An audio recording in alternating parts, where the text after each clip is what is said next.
தேசிய முற்போக்கு திராவிட கழகத்துக்குமே அழைப்பு கொடுத்தாங்க. எல்லா எதிரணிகள் அனைவரும் ஒன்று சேரணும்னு. எனவே தேசிய முற்போக்கு திராவிட கழகம் அந்த கூட்டத்திலே நாங்கள் கலந்து கொண்டோம். கேப்டன் எங்களுக்கு சொன்னது போல மொழி விஷயத்துல அன்னை மொழி காப்போம், அனைத்து மொழியும் கற்போம் அப்படிங்கிறது தான்.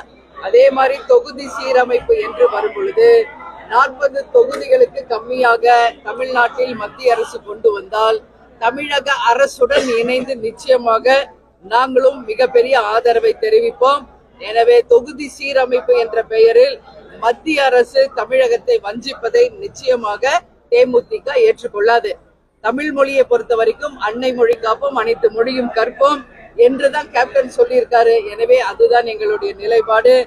ஆனால் தமிழகம் முழுவதும் தமிழ் மொழியை கட்டாயமாக்கப்பட வேண்டும் என்பதையும் இந்த நேரத்தில் நாங்க தெரிவிக்கிறோம். கேப்டன் எப்பொழுதும் சொல்வது போல தமிழன் என்று சொல்லடா, தலை நிமிர்ந்து நில்லடா என்று இந்த நேரத்திலும் அந்த வாக்கியத்தை நான் பதிய வைக்க கடமைப்பட்டிருக்கிறேன்.